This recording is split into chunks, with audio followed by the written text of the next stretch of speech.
La mecánica del caracol.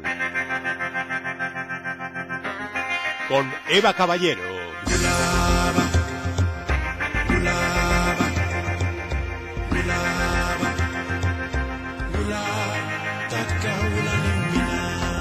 La ciencia es un viaje, nunca una llegada.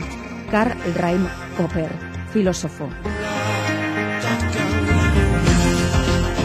Arratsaldeón, la familia Omeya, influyente ya desde la época preislámica en la ciudad de la Meca, instauró en Oriente un breve califato entre los años 661 y 750.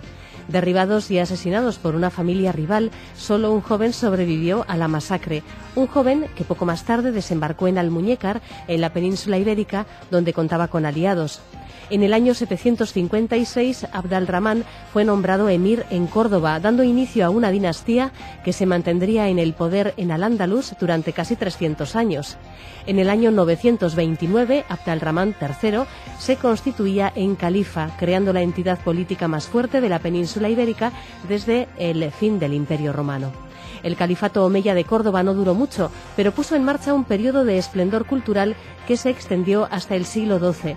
Se cultivaron todo tipo de artes y conocimientos bajo la protección de los gobernantes, que crearon bibliotecas y favorecieron la investigación científica. Ciencia en Al-Ándalus es hoy el tema que abordamos en la primera parte del programa.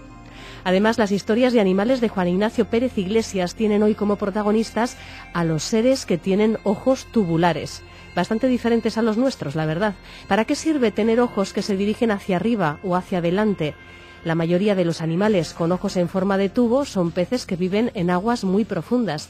Y lo que vamos a contar hoy es por qué les viene especialmente bien tener este tipo de ojos. Comenzamos.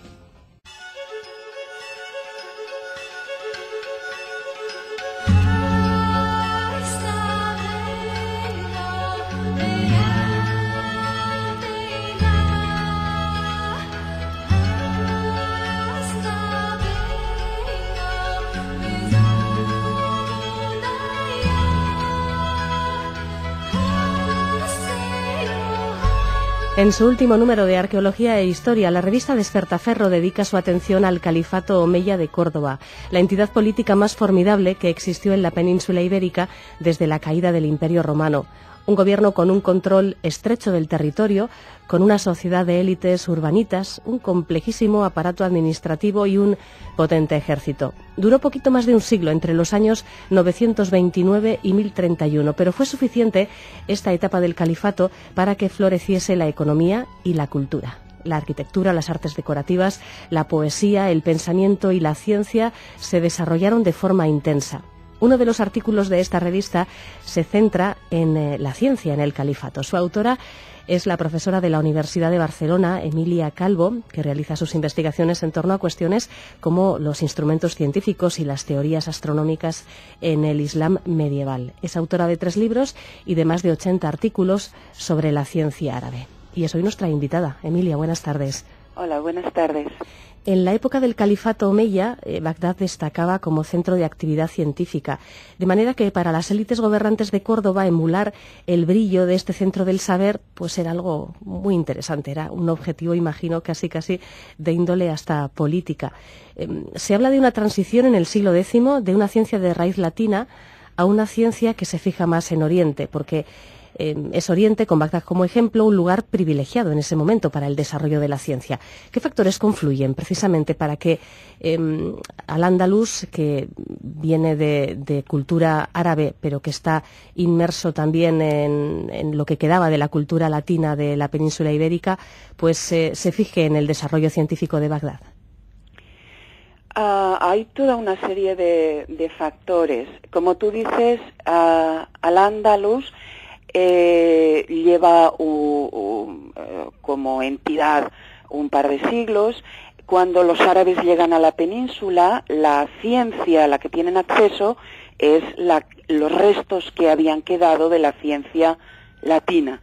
Pero en ese periodo, en Oriente se produce toda una serie de circunstancias que hacen que, pues como tú dices, se funda Bagdad en el siglo VIII. A Bagdad que se convierte en el centro del califato abbasí en Oriente, acuden todos aquellos que quieren prosperar, que tienen una lengua materna, que muchas veces no es el árabe, pero que se arabizan, que aportan sus tradiciones, que se traducen al árabe, y con todo ese bagaje cultural se crea una cultura nueva, se crea toda una serie de disciplinas, en algunos casos nuevas, que generan conocimiento, que generan riqueza en todos los ámbitos del saber, que tienen aplicaciones prácticas en la agronomía, en la economía, en la medicina, en la astronomía, la astrología. Y todo eso es lo que, cuando comienza el califato omeya en Al-Ándalus, se pretende importar para emular, para que Córdoba, la capital del califato omeya de Al-Ándalus, pueda emular en riqueza, en conocimientos, en cultura, a ese centro neurálgico que es Bagdad, sobre todo en el siglo IX. El desarrollo de importantes bibliotecas y el asentamiento de intelectuales procedentes de Oriente en Córdoba pues sientan las bases de un periodo especialmente brillante para el desarrollo de la ciencia en Al-Ándalus. ¿Pero se busca el conocimiento por igual en todas las disciplinas o se promueve algún ámbito en particular del saber?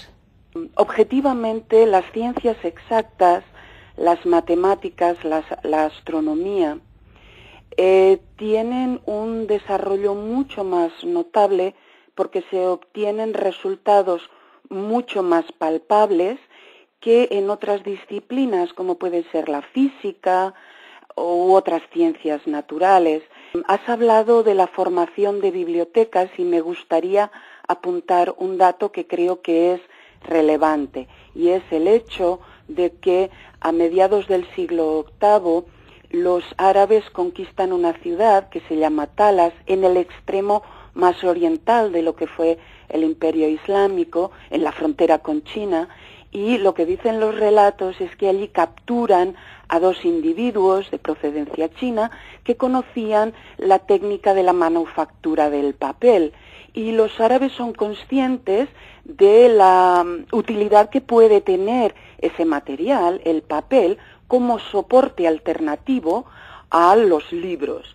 Eso implica que inmediatamente a finales del siglo VIII se construyan molinos de papel en Samarcanda y en el siglo IX en Bagdad, y que en el siglo X haya fábricas de papel en Al-Ándalus. Y el papel como soporte de los textos científicos tiene una importancia que algunos expertos comparan a la de la imprenta a la hora de reunir tratados para estudiar esas ciencias. Como decía, y vuelvo a la primera parte, son las ciencias exactas las que tienen un desarrollo objetivamente más importante en el Islam. En astronomía, por ejemplo, consiguen predecir posiciones planetarias con errores que no llegan a los 20 minutos de arco, lo cual es notable en un periodo anterior al descubrimiento del telescopio. Las lentes ayudan a hacer observaciones con mayor precisión, pero estos astrónomos observaban los cuerpos celestes a ojo desnudo, con ayuda de instrumentos, pero a ojo desnudo. Son resultados notables que tienen además aplicaciones prácticas y que animan a profundizar en esa línea, que quizá no fue tan notable en los campos, en las ciencias naturales. De hecho, cabe citar un hito interesante que tuvo lugar en torno al año 961, el calendario de Córdoba. ¿En qué consistió este calendario? En el 961, sí. Es un tratado en el que encontramos unidos, y esto es representativo de lo que fue la sociedad andalusí. La sociedad de Al-Ándalus era una sociedad mixta, una sociedad híbrida. Había cristianos, había musulmanes, y se producen obras en las que se refleja esa mezcla, que es enriquecedora. El calendario de Córdoba es el resultado de la unión de un calendario litúrgico que elabora un obispo con todas las fechas, todos los del calendario litúrgico, el santoral, la Pascua. Normalmente los obispos, no en Al-Ándalus, en general, en Oriente, tenemos también datos relativos a este interés por parte de los obispos en astronomía requerida para poder determinar la Pascua, que es una fiesta lunisolar heredada del calendario judío y que requiere de unos conocimientos astronómicos para poder determinarla cada año. Esto es lo que hace este obispo.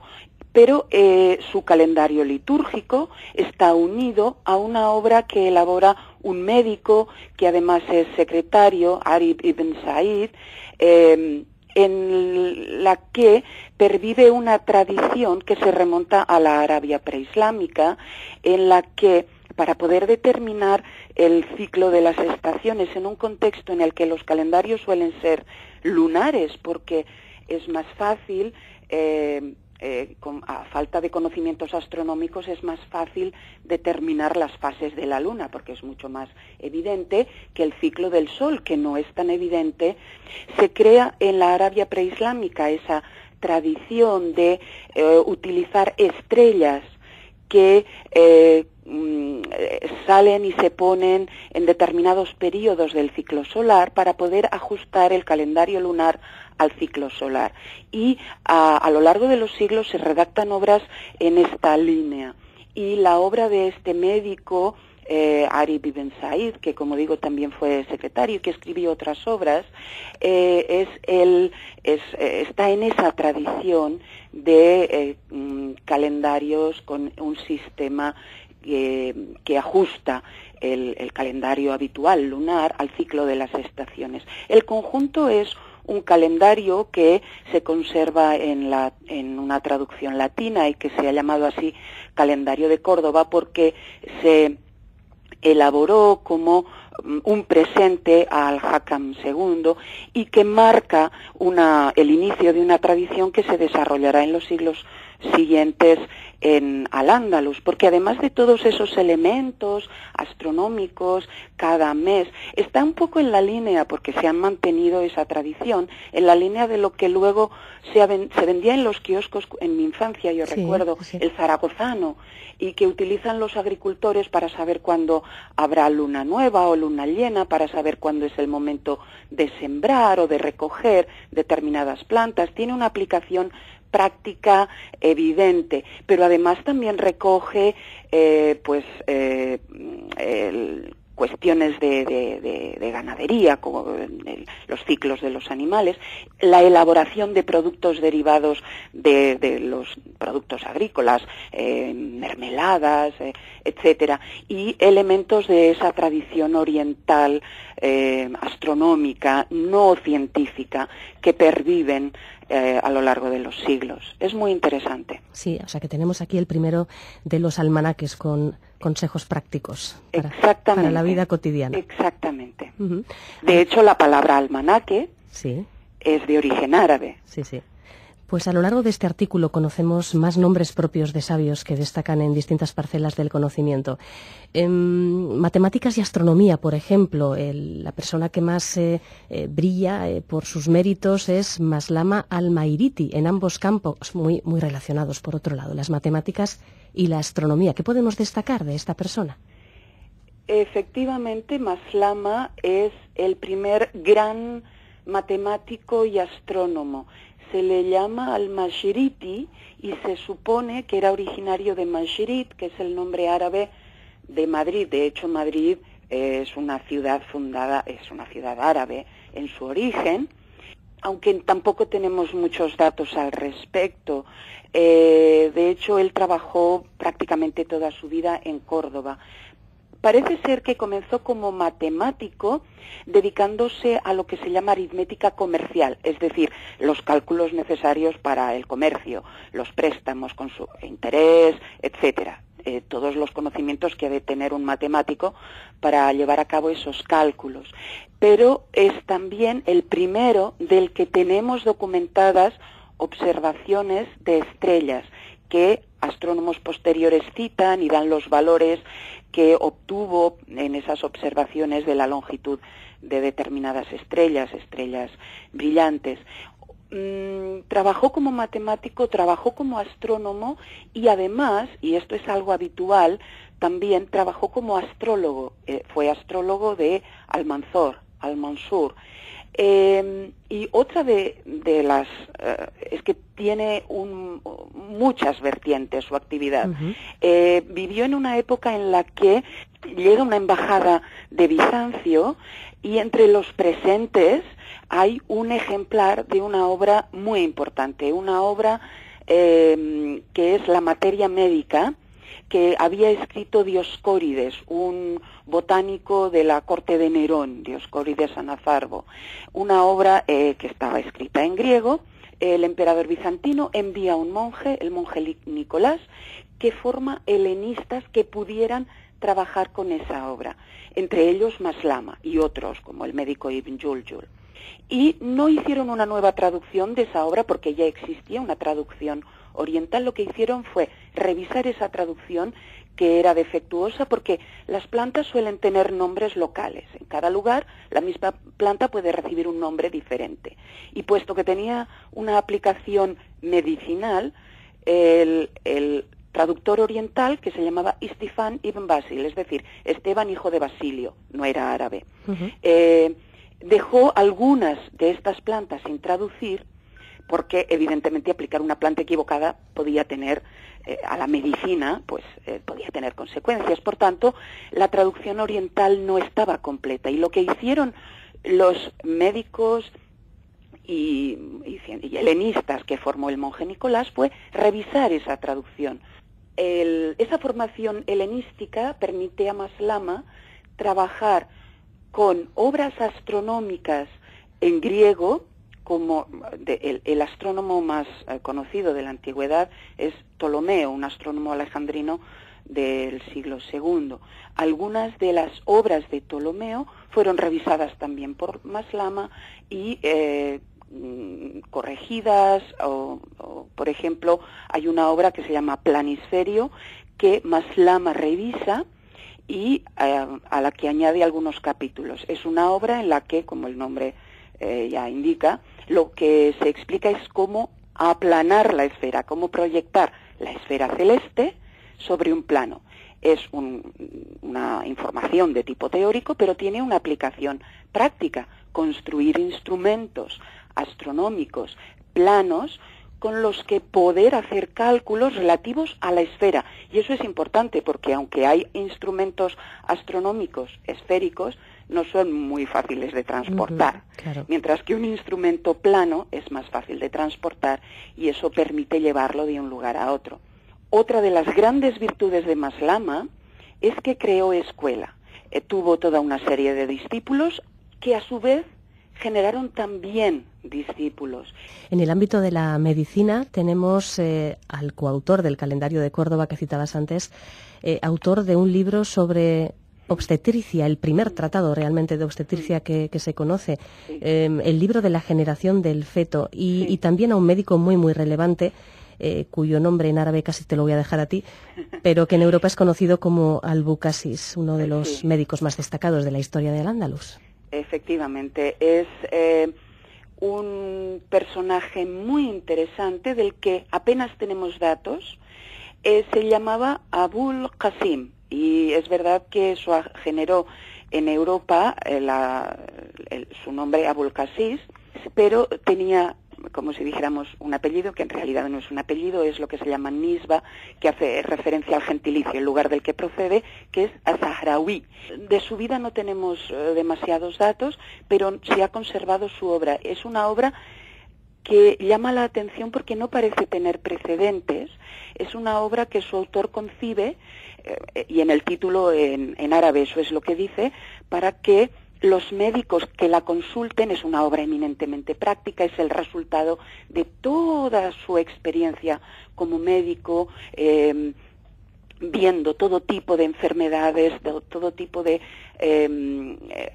accidentes, fracturas, asfixias y cómo se ha de actuar en estos casos, y toda esa práctica, toda esa experiencia la reúne en ese libro, y con el fin de que los médicos que la consulten no necesiten recurrir a las obras teóricas orientales o de médicos griegos traducidas al árabe, que en ocasiones pues pueden, esas traducciones, ya sabemos lo que pasa con las traducciones, pueden contener errores o malas traducciones, malas informaciones. Por tanto, es una obra eminentemente práctica, pero que tiene un nivel altísimo, y que además es una obra ilustrada. Uno de los grandes méritos es que en el último de los capítulos, el que dedica a la cirugía, a las intervenciones quirúrgicas, lo que hace es incluir dibujos muy detallados del instrumental quirúrgico, de todo tipo de instrumental. Hay una lista larguísima de instrumental que aparece dibujado, con todo lujo de detalles. De hecho, siguiendo ese tratado, se han hecho reconstrucciones de la mayor parte del instrumental que él describe, y los latinos que traducen ese manual, esa obra médica al latín, incluyen también diagramas, diseños de todos esos dibujos, de todo ese instrumental. Fue una obra muy popular, y sobre todo ese último capítulo, el capítulo 30, que fue traducido al latín y publicado innumerables veces en latín. Por eso es tan conocido en el mundo latino, y nos ha llegado ese nombre, Abulcasis. Albucasis, que bueno, pues describe por primera vez la hemofilia, que habla de la lepra en una también de las primeras descripciones médicas, que trata además de cuestiones como la cirugía plástica o la extracción de varices. Al final, todos los temas que se abordan en este tratado nos parecen sumamente actuales. Quizás si habla de astrología médica no tanto, pero todo lo demás parece realmente actual. Bueno, él no habla de astrología médica, en esto es más, incide más Arif ibn Said, pero evidentemente nos parecen actuales porque lo que descubrimos cuando trabajamos con esta documentación es que lo que nos parece actual ahora, las necesidades que tenemos actualmente, en muchos casos son exactamente las mismas que las que tenía los clientes potenciales de esos, o los pacientes de aquellos médicos. Y teniendo en cuenta que la Córdoba califal alcanzó un nivel de sofisticación que sorprende a quien se enfrenta por primera vez a los detalles de la vida diaria de esa ciudad, en la que parece ser que había agua corriente, había un nivel de alfabetización bastante alto y toda otra serie de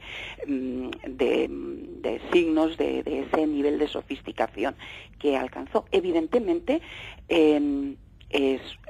no ya bajo el califato, sino bajo los emires omeyas, se invita a individuos que proceden de Oriente, y en algunos casos pues estos individuos que llegan introducen cuestiones estéticas, como lo que hoy llamaríamos salones de belleza, en los que se aplican tintes, afeites, perfumes y todo tipo de cuestiones ornamentales y de lujo.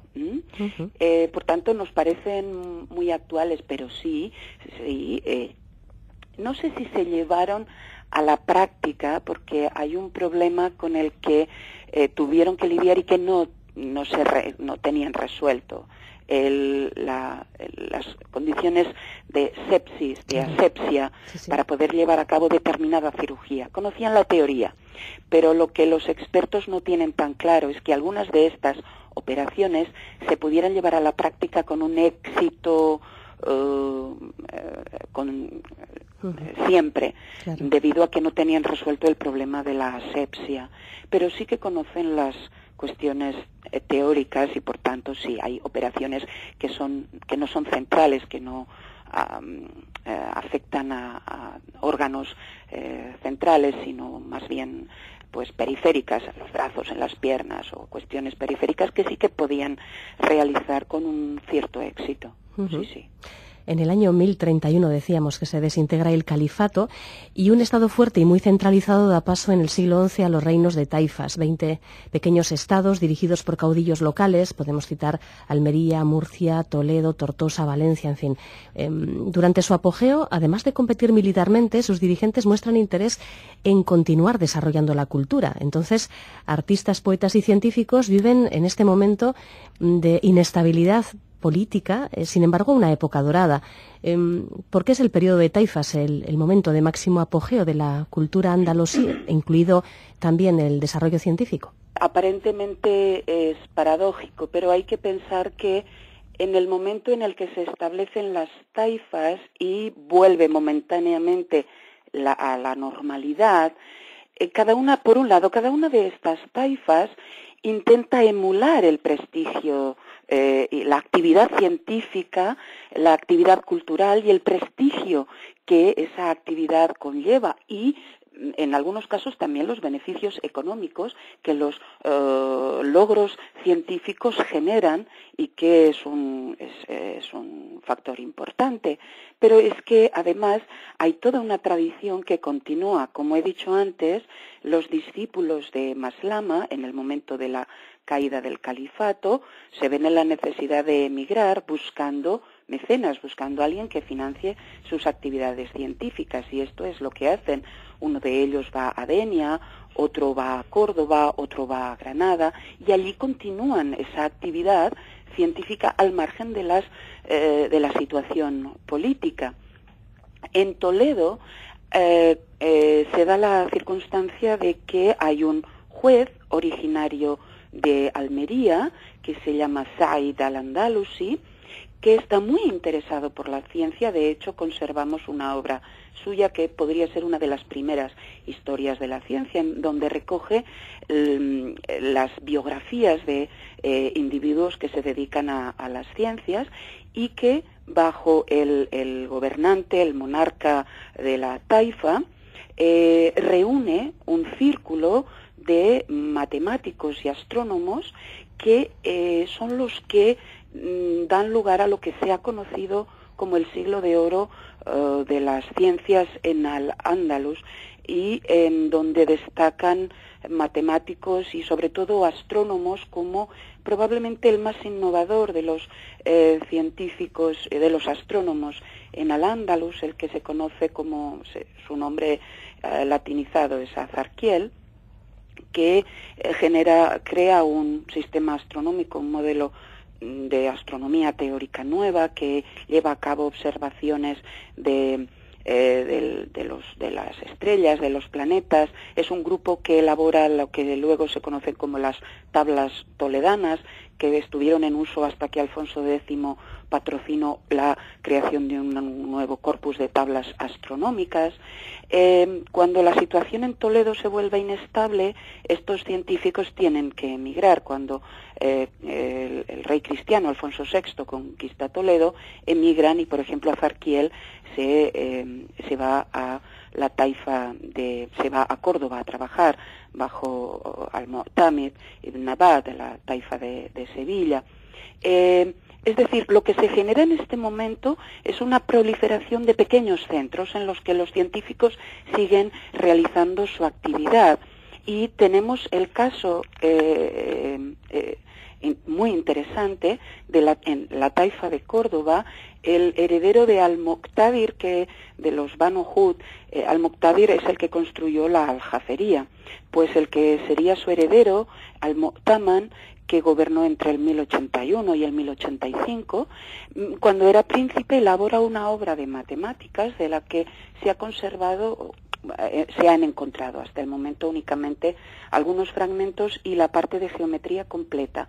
Los que la han estudiado consideran que es una obra muy madura, que mejora los tratados matemáticos de geometría orientales. Las demostraciones en términos de los matemáticos son más elegantes porque requieren de menos pasos en el proceso de demostración, y da una idea del nivel alcanzado en esa época. Es decir, lo que se recoge en el siglo XI, a pesar de la debilidad política, es el resultado de esa actividad llevada a cabo en el siglo X, que madura y que se amplía y profundiza en el siglo XI, pero no solo en el siglo XI, porque en el siglo XII tenemos también una generación de médicos, filósofos y algunos de ellos además matemáticos y astrónomos que también alcanzan un nivel altísimo y de hecho son conocidos también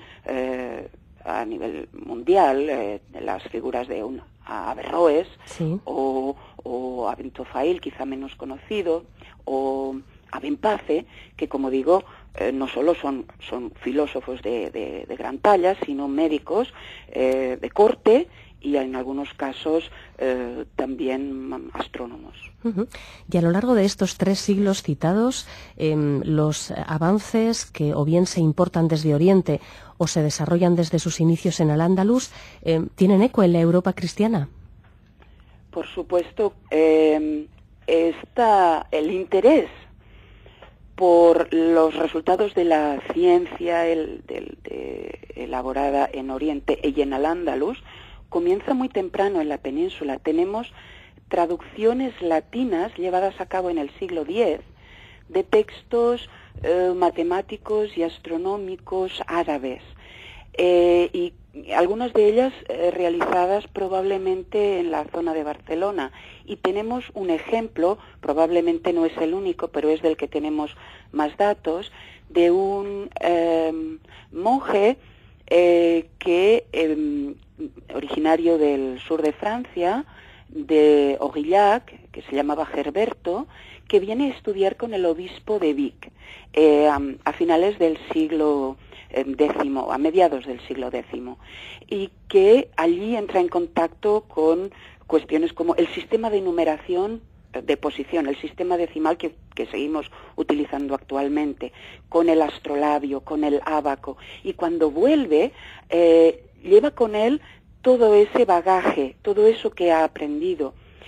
Además, como Gerberto terminó, después de ser abad de varias abadías, terminó siendo papa, el Papa Silvestre II, del año 1000 al 1003, su posición de prestigio hizo que ese interés se difundiera. ¿Y qué ocurre? Pues que en los siglos siguientes, en el siglo XI menos, pero en el siglo XII, hay toda una serie de individuos procedentes de Europa que vienen a la península, que aprenden árabe y que traducen textos árabes, en algunos casos textos que habían sido traducidos del griego, en otros obras redactadas por autores árabes, las traducen al latín. Sobre todo en el siglo XII, y se conoce muy bien esa actividad en Toledo. Seguramente los oyentes han oído hablar de la Escuela de Traductores de Toledo, que encuentra el material en la biblioteca de los monarcas de taifas una vez conquistada la taifa de Toledo. Pero algo parecido ocurre en Zaragoza también. Cuando se conquista la taifa de Zaragoza, la biblioteca de los Banu Hud, que termina en Rueda de Jalón, que es a donde van a parar estos monarcas, esta familia, la tiene a su disposición el obispo Miguel de Tarazona y encarga a algunos de sus religiosos que aprendan árabe y traduzcan algunos de esos textos al latín. Esta actividad en el Valle del Ebro, porque se produce en la zona de Zaragoza, pero también en Barcelona, es quizá menos conocida porque se ha estudiado menos. Pero todos esos textos, una vez que se traducen al latín, se difunden por Europa. Textos, por ejemplo, de óptica, la óptica de Alacén, que sigue siendo la obra canónica de óptica prácticamente hasta Kepler. El libro de medicina de Albucasis, pero también el canon de el canon de medicina de Avicena, o el Contines de Races, o el Colliget de Averroes. Son obras que se utilizan, no solo se traducen, se utilizan. Y en astronomía, obras de astrónomos como Azarquiel, que aparecen en las obras de astrónomos europeos, a veces citándolos y a veces sin citarlos. Pero se siguen utilizando porque son útiles y porque mientras no tengan otros materiales que se van elaborando que mejoren esas obras, pues evidentemente los hombres de ciencia recurren a ellas. Sí, sí. Bueno, pues el desarrollo de la ciencia durante el califato omeya en Córdoba, durante la Córdoba califal, que ha inspirado esta charla, es el objeto de análisis de esta revista de arqueología e historia de Despertaferro, de mezquitas, palacios y sabios en la Córdoba califal. La autora de este artículo en concreto, La ciencia en el califato, es nuestra invitada Emilia Calvo, a quien agradecemos que nos haya resumido no solo este artículo, sino además todo lo que pasó en los 2 siglos posteriores en Al-Ándalus. Gracias, Emilia, ha sido un placer. Hasta otra. Igualmente.